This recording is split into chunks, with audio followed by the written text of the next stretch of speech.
Well, hello everybody out there in Facebook land, and happy Wednesday afternoon. I'd say halfway through the week for most people, but for some of us, it's just a day away from a well-deserved 3-day weekend, I believe. Welcome everybody. Today we're going to do something a little bit different. We're going to do, just going to touch on a topic that actually we have had several people in the last few weeks call us on, and people have this amazing ideas. And that topic is diversity and inclusion. And right now we have live in a different world. You know, COVID has really changed the way that we work and think and the things that we do. And people are very creative. Businesses have come out with some really incredible ideas. And one of those ideas that has come out is from Miss Michelle Hernandez, who is not just a former board chair, but you know, she's a leader here in the community, and she is a shareholder with Modrall Sperling, but she is also a partner here at the Chamber. And they have an incredible thing happening, and we felt that it was really important to take the time to let you guys know what was happening out there. So I'd love for Michelle to introduce herself, talk a little bit about what they're doing, and let's talk about how you guys are taking part in this process. Michelle. All right, thanks a lot, Shannon. I appreciate you guys taking time to talk to me about this. So like a lot of businesses, you know, and like you said, strange times and COVID, and then, you know, these calls to action about racial justice happen, and, you know, everybody and anybody was compelled to make a statement, and rightly so. And so I am the chair of the Modrall Sperling Diversity and Inclusion Committee. And several years ago, we created a diversity statement, but in light of what was going on now, we started thinking about, you know, what is our statement? How do we respond? And what is unique to what we want to say? But not only that, and no offense to people who made statements, we wanted to do more than that, not just write a statement. And, you know, I got a statement from everyone on an email. So we took a lot of thought, like lawyers do, and we wrote and rewrote and edited, and we drafted what I thought was a really good statement, which our president of our law firm signed off on. But the part of the call to action is what can we do? And as you know, I'm a firm believer in diversity and inclusion. That's why I devoted my time to the Modrall Chamber as the board and now their general counsel. But I firmly believe that the road to racial justice and diversity and inclusion is about making sure that diverse members of our community are at boardrooms and are business leaders and owning their own business. And in particular with the legal field, there is a lack of diversity nationwide. And particular the type of work that I do, I work for a civil defense firm, and the numbers I'll tell you personally for a Latina partner, nationally, I think it's less than 0.3% of all partners in law firms in the entire country are Latinas. So this is something that's near and dear to my heart. And so our firm decided to create a scholarship for diverse law students to, you know, walk the walk, talk the talk, to create further diversity and inclusion in the legal field, in our firm, in the type of business work that we do. And I thought it was very, very fitting that we decided to name it after Max Madrid, who was one of my greatest mentors and who is the reason why I came back to New Mexico after receiving my law degree in California, and why I'm at the Modrall Sperling law firm. Before anybody was, you know, it was in vogue to talk about diversity and inclusion, he had a really personal touch of, you know, selecting and recruiting minority law students, and particularly ones we wanted to come back and contribute to our community and do the kind of work that we do. Wow. So first of all, those are some incredible stats, and we're going to have to definitely schedule. I think it'd be really great to do a webinar around this and talk about those types of stats in certain industries. So that's really interesting to hear in the legal field. I should say the small number of attorneys that meet that you know, diversity, but it's not just Hispanic, it's all, you know, it's everybody. But that's really an interesting fact. So I appreciate that, something new that I did not know about. But what I think is really awesome is, here at the Chamber, one of the things that we've always been very focused on, it's part of our mission statement, is our education and how we support the community in education efforts for high school students and continuing education students every single year. And to date, the Chamber's been really responsive in that effort. And, over $2.3 million has been raised with partners such as Modrall and some of our other partners.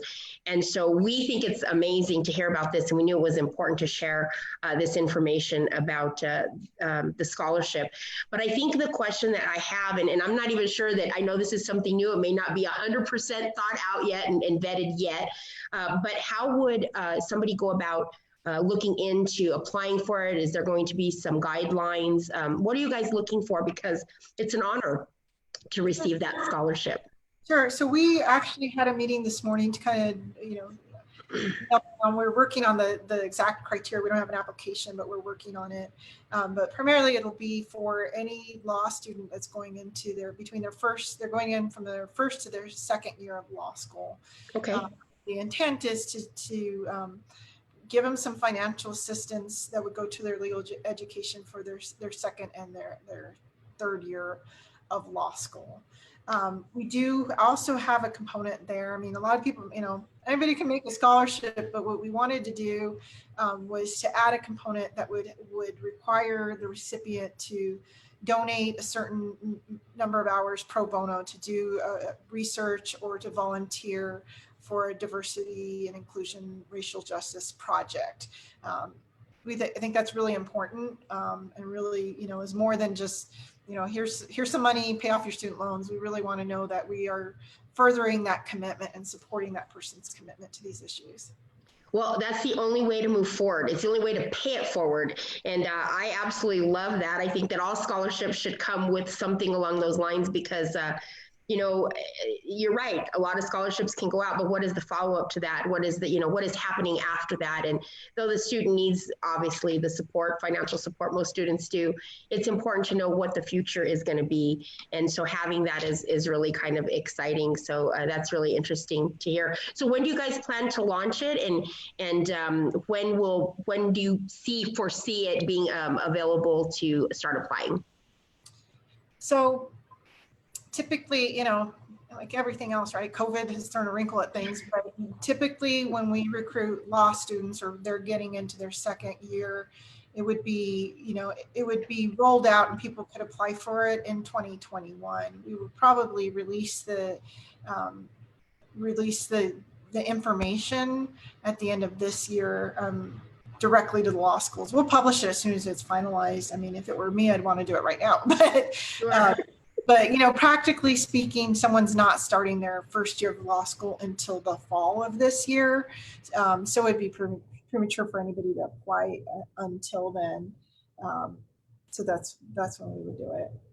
Well, I think any scholarship that a law student can get their hands on is super important. Law schools, it's definitely its own entity when it comes to higher education, and it's not an inexpensive career goal by any means. So I'm positive that's going to be a positive impact for the community.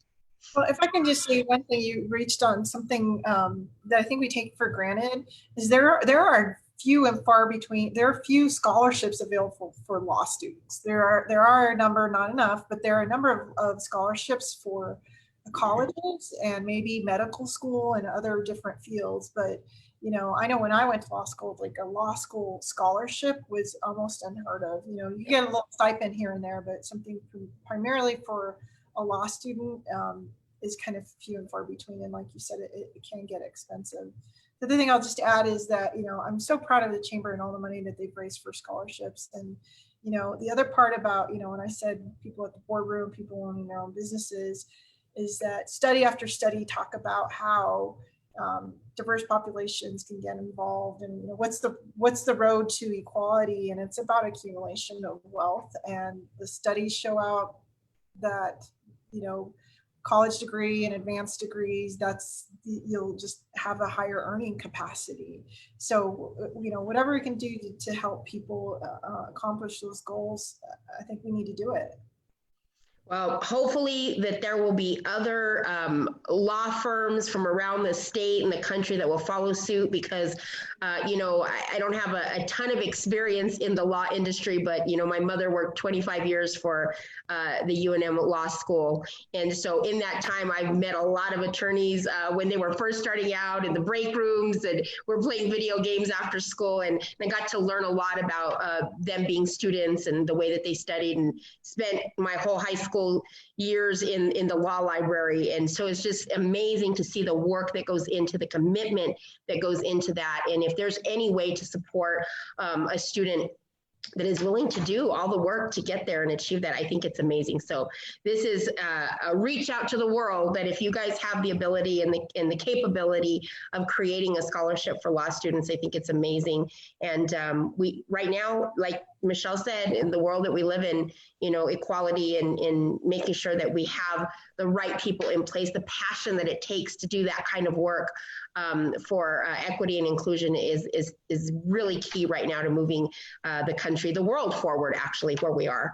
So, Michelle, is there anything else you'd like to add about what Modrall's doing? And you guys do a lot in the community. You do a lot for the chamber. Well, thank you. I guess the other thing that I would want to just emphasize is that, we don't, everybody talks about the brain drain, right? So part of this scholarship, at least as I envision it, is to make sure that people want to stay in New Mexico if they're at UNM Law School, to say, this is where you want to be, this is the type of firm you want to work with, this is the community you want to live in. And for those of us who, for those who've left and are trying to find a way to come back, we don't want there to be a financial, if we could ease that financial burden where they're hesitant to say, I don't know if I can come back because I'm going to have these loans for my second, third year, hopefully this will help that. And then just kind of remind them how great New Mexico is and a reason to come back. So I hope that it's far reaching. I hope that it does encourage people to think about something creative to do. I mean, we're just lawyers. We can't save the world, but we can, we can fix our own house or do what we can. And that means Well, I think that that's a great way to end the segment. And really what it comes down to, folks, is New Mexico and Albuquerque is there's no other place I'd rather be. I know so many people that are passionate about our community and about our own diversity and inclusion and what we have here. We're so unique as a minority majority state. And I think that we should embrace that. And I think that these are great ways that businesses come up with to support that. So if you guys are out there and you have an idea and you're thinking about how can we make this work, please reach out to us here at the Chamber. We are so open to working with the community right now. As Michelle mentioned, COVID has changed the way that businesses and organizations are doing business. And, we have spent the majority of the last few months doing that type of community work. And we're excited to work with you guys, always looking for new partners.